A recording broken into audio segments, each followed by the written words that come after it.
Hello everyone, how do do welcome to my channel viewers. আজকের ভিডিওতে আমি আপনাদেরকে ফেক এসএমএস করে দেখাবো, যেটা হচ্ছে আপনার নাম্বার কখনোই শো করবে না। যে কোনো কোম্পানির নাম ব্যবহার করে আপনি কিন্তু ফেক এসএমএস করতে পারবেন উইথাউট শোয়িং নাম্বার। তো আমি এই আজকের ভিডিওতে কিন্তু দুইটা স্মার্টফোনের স্ক্রিন শেয়ার করছি।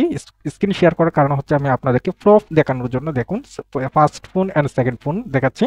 তো আমার এক ফোনে কিন্তু অ্যাপস ইনস্টল করা রয়েছে, আরেক ফোনে কিন্তু কোনো অ্যাপস ইনস্টল করা নেই। তো আমি এই ফোন এক ফোন থেকে আরেক ফোনে কিন্তু এসএমএস করে আপনাদেরকে দেখাবো। কোনো রকম কোনো নাম্বার শো করবে না, যে কোনো কোম্পানির নাম শো করবে, যেমন কি নগদ, বিকাশ, রকেট, এশিয়া ব্যাংক, যে কোনো কোম্পানির নাম ব্যবহার করে আপনি কিন্তু ফেক এসএমএস করতে পারবেন। তো আমি কিন্তু এই যে প্রথমে আমাদের বুস্ট বাই এসএমএস অ্যাপটি ওপেন করে দেখাচ্ছি আপনাদেরকে। এই যে দেখুন, এখানে কিন্তু ইউজার নাম দেওয়া রয়েছে হাসিম 10, ফোন নাম্বার দেওয়া রয়েছে এবং ব্যালেন্স দেওয়া রয়েছে হচ্ছে 100। ঠিক আছে। তো আমাদের কিন্তু টেলিগ্রাম বুটও রয়েছে। আপনি যদি অ্যাপস ব্যবহার না করে টেলিগ্রামের মাধ্যমে ব্যবহার করতে চান, সেক্ষেত্রে কিন্তু আপনি করতে পারবেন। আমি এখন টেলিগ্রামটি ওপেন করে আপনাদেরকে দেখাচ্ছি। টেলিগ্রাম বুটের নাম হচ্ছে বুস্ট স্পফিং। তো আমরা সেই টেলিগ্রাম বুটটি ওপেন করে এখান থেকে সেন্ড এসএমএস অপশন পাবো। সেই সেন্ড এসএমএস এই অপশন বাটনটিতে যখন আমরা ক্লিক করব, তখন আমরা দেখতে পাবো আমাদের অ্যাপসটি এখানে শো করতেছে। তো এখান থেকে কিন্তু ইউজার নেমে সেম ইউজার নেমই কিন্তু এখান থেকে ওইখানে আপনি হস্তান্তর করতে পারবেন বা লগ ইন করে দেখতে পাবেন। হাসিম 10, এখানে ফোন নাম্বার, ব্যালেন্স 100 দেওয়া রয়েছে। এটা হচ্ছে টেলিগ্রাম। আপনি টেলিগ্রাম বা অ্যাপস দুটো কিন্তু একই, আপনি ব্যবহার করতে পারবেন, কোনো সমস্যা নেই। তো এই যে আমরা কিন্তু প্রথমেই আমাদের যে অ্যাপসটি রয়েছে বুস্ট বাই এসএমএস অ্যাপ, সেই অ্যাপটি আপনাদেরকে ওপেন করে বিষয়টি ক্লিয়ার করে দিচ্ছি। এখন আমি আপনাদেরকে সেই অ্যাপটি ওপেন করে এসএমএস করা দেখাবো। এসএমএস করা দেখাবো মানে হচ্ছে আমার নাম্বার কোনো কারণে ইস্যু করবে না। তো আমি এই অ্যাপসটি ওপেন করলাম। অবশ্যই কিন্তু আপনার অ্যাকাউন্টে ব্যালেন্স থাকতে হবে, ব্যালেন্স ছাড়া কিন্তু কোনো রকম এসএমএস করা যাবে না। তো এখান থেকে এসএমএস অপশন রয়েছে, সেই এসএমএস অপশনটিতে ক্লিক দিলাম। দেন এখানে উপরে কিন্তু হেডার অপশন দেওয়া রয়েছে মেসেজ পাঠান, মানে মেসেজ পাঠানোর জন্য। এখানে ফোন নাম্বার ব্যবহার করবেন, কোম্পানির নাম ব্যবহার করবেন। এসএমএস লিখে যখন সেন্ড করবেন, সেকেন্ড ফোনে আপনার এখান থেকে যে এসএমএস অপশন রয়েছে আমি আপনাদেরকে দেখাচ্ছি, এখানে চলে আসবে। এখানে কিন্তু টোটালি 78টা এসএমএস আমার এই গ্যালারিতে রয়েছে। সেকেন্ড ফোনে কিন্তু 78টা এসএমএস রয়েছে। দেখুন, ফার্স্ট টাইমে কোনো রকম কোনো লেনদেনের নেই, এসএমএস নেই, মানে হচ্ছে নগদ, রকেট, বিকাশ এ ধরনের কোনো কিছু নেই। তো আমি কিন্তু এক ফোন থেকে আরেক ফোনে আমি এসএমএস করে আপনাদেরকে এই প্রুফটা দেখাতে যাচ্ছি।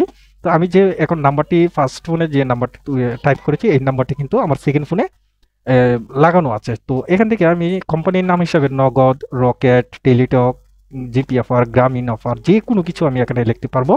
তো আমি এখান থেকে আপনাদেরকে দেখাচ্ছি যে বিকাশ লিখে, ঠিক আছে, বিকাশ নামের কোম্পানি থেকে আমি এসএমএস করে সেকেন্ড ফোনে আপনাদেরকে বিষয়টি ক্লিয়ার করে দিয়েছি। ওকে, লিখলাম। তারপর এখানে আমাদের কিছু একটা লিখতে হবে, যে লেখাটি লিখবো সেটা কিন্তু ওই ফোনে চলে যাবে। ঠিক আছে। তো আমি আগে থেকে নোটপ্যাড হিসেবে আমি লিখে রাখছি যে নগদের যে লেনদেনের যে এসএমএস গুলি, সেটা আমি একটা এসএমএস এখানে কপি করে নোট করে লিখে রেখেছি। আপনি আপনার মতো করে সুন্দর করে এডিট করবেন, এত সুন্দর করে এডিট করবেন যে এই এসএমএসটা কেউ দেখলেই বুঝতে পারবে না ফেক বা রিয়েল। ঠিক আছে। তো এই এসএমএসটা আমি এখান থেকে কপি করলাম। দেন কপি করার পরে এখানে পেস্ট করে দিয়ে দিলাম। এখান থেকে টাইম, তারিখ, ট্রানজেকশন, নাম্বার, ব্যালেন্স, মোট ব্যালেন্স সবকিছু এডিট করে নিবেন আপনার মতো করে। তো আমি মোটামুটি এডিট করেছি, আগে থেকেই রেডি করে রেখেছি।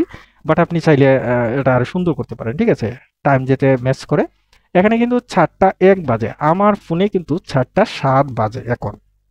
ঠিক আছে। তো আমার যখন টাইমটা টাইম টাইম মেনটেন করে এখানে কিন্তু টাইমটা দিতে হবে। আমরা এটা যেহেতু আমরা এডিট করতে পারবো এসএমএস এর টাইম, সেক্ষেত্রে আপনাকে কিন্তু এখান থেকে টাইমটা এডিট করে নেবেন। ঠিক আছে, যাতে আপনার ফোনের যে টাইমটা রয়েছে সেই টাইম অনুযায়ী যাতে এসএমএসটা চলে যায়।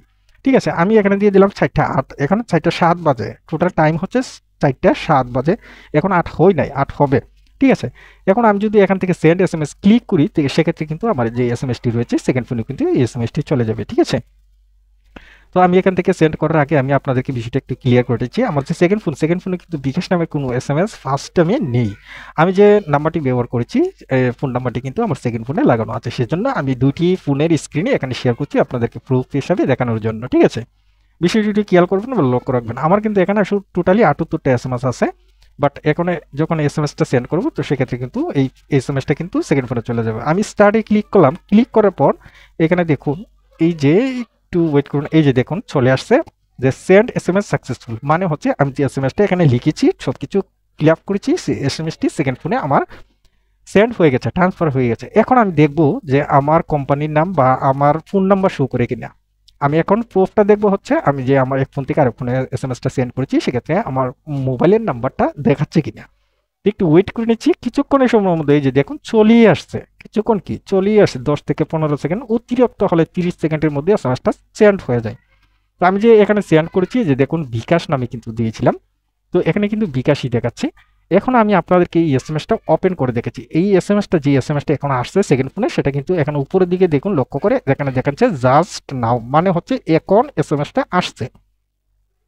তো সেক্ষেত্রে এই যে দেখুন এসএমএসটা আমি যেভাবে লিখেছি আমার কিন্তু সেম টোটালি এইরকম ভাবে কিন্তু এখানে দেখাচ্ছে, ঠিক আছে।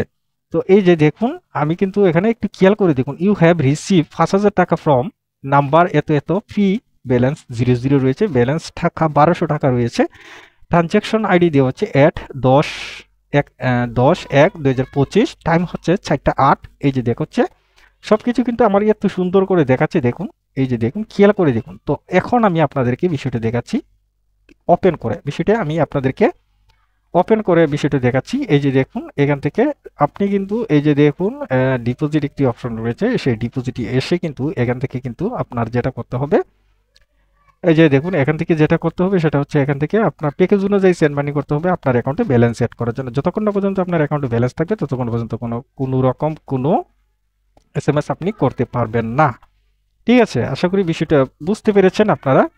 তো আপনার অ্যাকাউন্টে কিন্তু ব্যালেন্স থাকতে হবে, ব্যালেন্স ছাড়া কিন্তু কোনো রকম কিছু হবে না। আপনি যখন আমাদের নাম্বারে প্যাকেজ অনুযায়ী সেন্ড মানি করবেন সেক্ষেত্রে কিন্তু ব্যালেন্স অ্যাড অপশন আছে, সেই অ্যাড অপশনে আসবেন, আসার পর এই যে দেখুন ইউজার নেম আছে, আপনার ইউজার নেমটি দিয়ে দিবেন যে নামে আপনি অ্যাকাউন্ট করেছেন, এবং সেন্ড মানি নাম্বার মানে হচ্ছে আপনার যে বিকাশ নাম্বারটি রয়েছে বা নগদ নাম্বারটি রয়েছে সেটা টাইপ করবেন, এবং আমাদের নাম্বারে কত টাকা সেন্ড মানি করেছেন সেটা দিয়ে সাবমিট করলে কিন্তু আমাদের নাম্বারে আমাদের কাছে একটা নোটিফিকেশন চলে আসবে। আমরা চেক করে দেখবো যখন আপনি ওকে আছেন, আপনি সেন্ড মানি করেছেন, সেক্ষেত্রে কিন্তু আমরা আপনার অ্যাকাউন্টে ব্যালেন্স অ্যাড করে দিয়ে দিব। এই যে দেখুন বিকাশ নামের কিন্তু এসএমএসটা কত সুন্দর করে দেখাচ্ছে দেখুন।